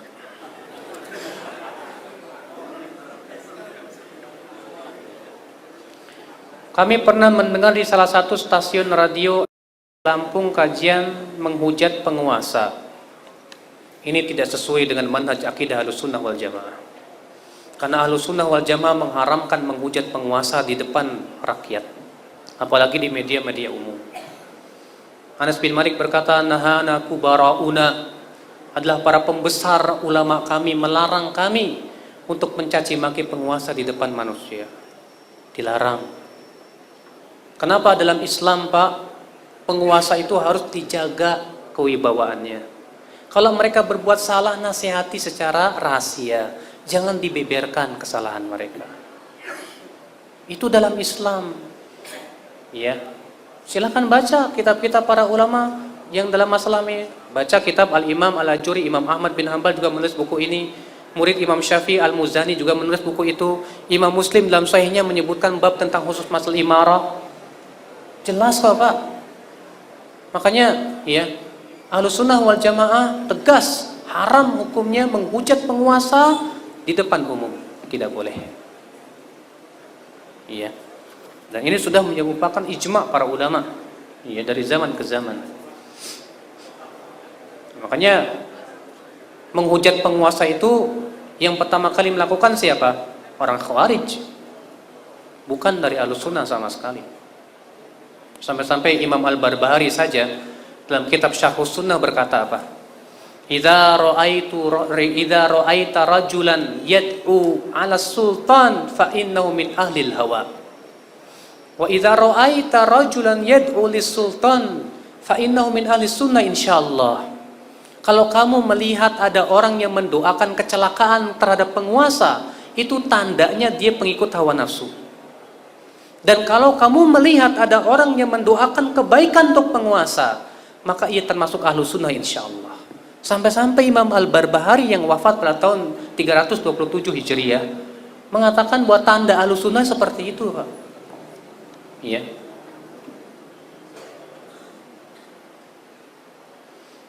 Kalau sedang rapat tapi waktu sholat tiba, bagaimana? Lanjutkan rapatnya.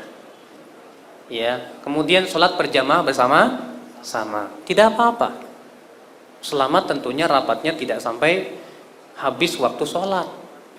Ya. Tidak apa-apa kalau memang itu sifatnya untuk kemaslahatan yang lebih besar, tetap melakukan sholat tapi bersama-sama juga. Setelah rapat selesai, kemudian sholat berjamaah bersama-sama tetap pada waktunya, belum keluar masuk waktu. Iya, itu fatwa para ulama yang saya baca demikian, boleh, tidak apa-apa.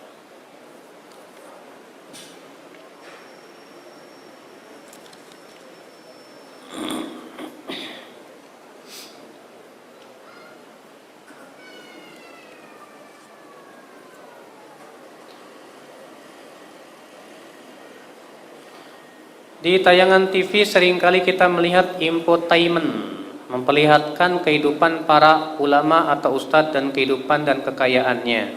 Ini acara ghibah namanya, Pak. Wallahi acara ghibah. Ada apa kemudian membicarakan tentang pribadi orang-orang? Dalam Islam aib orang itu seorang muslim harus udah nggak usah dibeberkan lah. Ya. Kan ayatnya jelas sudah saya bacakan tadi dalam Al-Quran surat Al-Hujurat. Dan ghibah itu sendiri, Pak, ya, dosanya besar di sisi Allah. Orang-orang yang membicarakan tentang, kalau cuma sebatas membicarakan tentang kehidupan para ulama, bagaimana ibadah mereka, akhlak mereka, muamalah mereka, supaya dijadikan contoh, bagus. Tapi ini kenyataannya apa? Ya, yang diperlihatkan kejelekan-kejelekan mereka. Akhirnya apa? Orang akan menganggap tuh ulama aja begitu. Akhirnya apa? ulama sudah tidak ada harganya lagi di mata manusia. Akhirnya apa? Semakin orang semakin jauh dari agama Allah Subhanahu wa taala. Inilah musibah, Pak. Ya, sekali lagi musibah para wartawan. Musibah televisi-televisi. Ya. Alangkah lebih baiknya kalau pemerintah itu memberikan batasan terhadap televisi itu, supaya dapat etika-etika yang jelas, supaya tidak seperti ini keadaannya gara-gara televisi, gara-gara koran dan yang lainnya, semua diobral, Pak. La ilaha illallah. Hancur negara kita ini, mau jadi apa coba? Ya, wallahi musibah.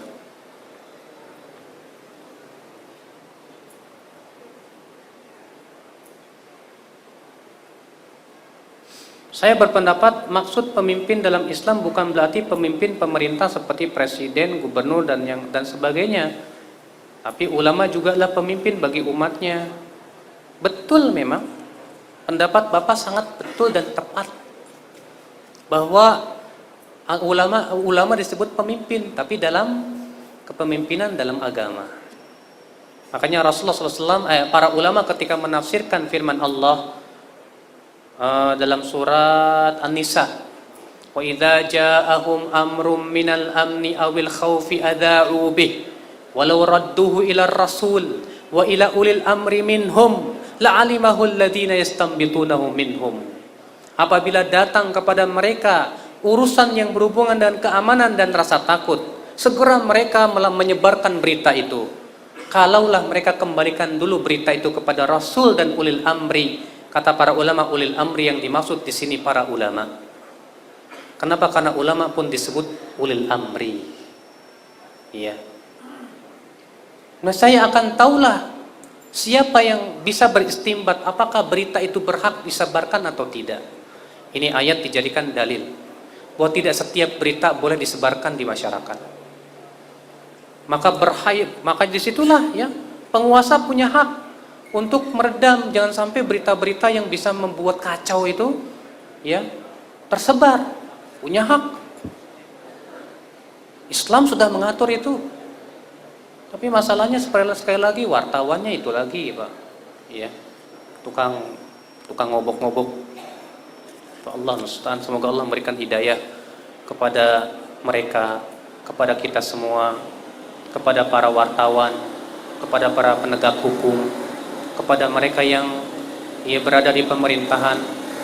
Kita doakan, Pak. Iya, Pak. Kita doakan Bapak sekalian. Fudail bin Uiyad berkata, aku ingin sekali mengundang orang-orang soleh makan di rumahku. Setelah itu aku suruh mereka doakan penguasa kita. Karena kalau doa mereka diijabah oleh Allah, penguasa pemerintah kita diberikan hidayah, yang menikmati hasilnya siapa? Rakyatnya. Makanya saya mengundang Bapak dan mengingatkan Bapak, jangan lupa semua kita mendoakan pemerintahan kita ini supaya diberikan hidayah, diberikan taufik, diberikan hidayah oleh Allah Subhanahu wa taala kepada apa yang Allah cintai dan ridai. Ya. Apalagi di waktu malam, di waktu tahajud, di sepertiga malam, di saat Allah turun ke langit dunia, kita lantunkan doa untuk pemimpin-pemimpin kita, untuk para pejabat kita, supaya Allah berikan kepada mereka apa? Taufik dan hidayahnya. Karena kebaikan mereka, kebaikan untuk rakyat. Iya, Allahu a'lam. Bagaimana solusinya menghadapi orang yang berpengaruh dalam agama, namun mudah sekali membid'ahkan di luar pemahamannya? Oh, ini pembahasan masalah membid'ahkan ini. Bapak, ya, mudah membid'ahkan salah, tapi membolehkan semuanya juga salah. Semuanya harus sesuai dengan aturannya. Ya. Kalau memang jelas itu bid'ah, kita katakan bid'ah. Kalau itu tidak dikatakan, para ulama tidak mengatakan bid'ah, ya jangan kita mengatakan bid'ah. Di sana semua harus sesuai dengan apa? Aturan dari Al-Quran dan hadis Nabi Shallallahu Alaihi Wasallam. Sekarang kalau Bapak ada yang mendengar misalnya, ini bid'ah, Bapak pelajarilah. Kebiasaan kita, Pak, kalau kita dikritik marah. Ya, masa ibadah saya dikatakan tidak benar? Jangan marah dulu, Pak. Saya yakin Bapak semuanya, saya tahu para polisi itu terpelajar semuanya. Dan sudah terbiasa untuk menyelidik segala sesuatu dengan apa? Bukti. Kenapa dalam agama pun tidak dipraktekkan, Pak? Bapak kalau menyelidiki tindak kejahatan, saya yakin Bapak akan menyelidiki dan mencari bukti-buktinya. Dalam agama pun harus begitu, Pak.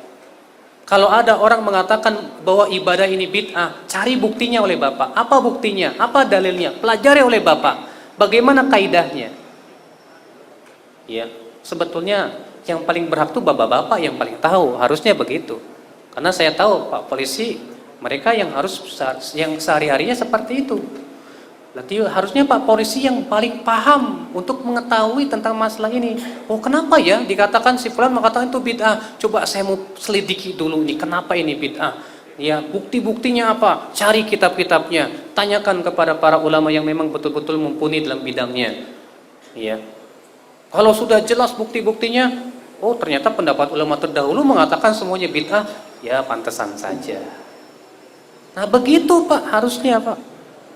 Ya, sebagaimana dalam masalah dunia kita butuh bukti, masalah akhirat, masalah agama pun butuh bukti. Makanya Allah berfirman kan, Qul hatu burhanakum in kuntum shadiqin. Katakan wahai Muhammad kepada mereka, kemarikan bukti-bukti kalian kalau kalian memang benar.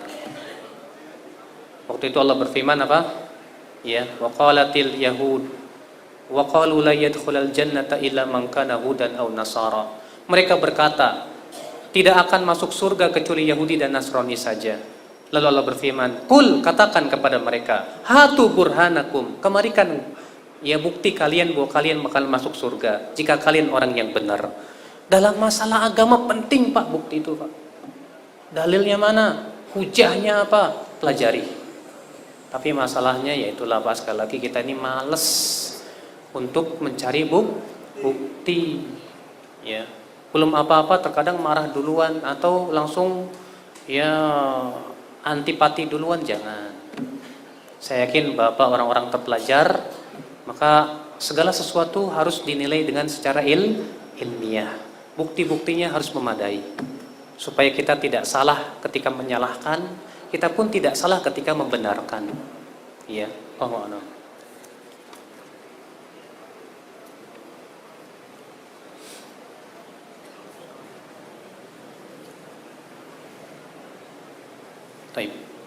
Taib, saya kira cukup. Mudah-mudahan apa yang saya sampaikan bermanfaat Bapak-bapak ya.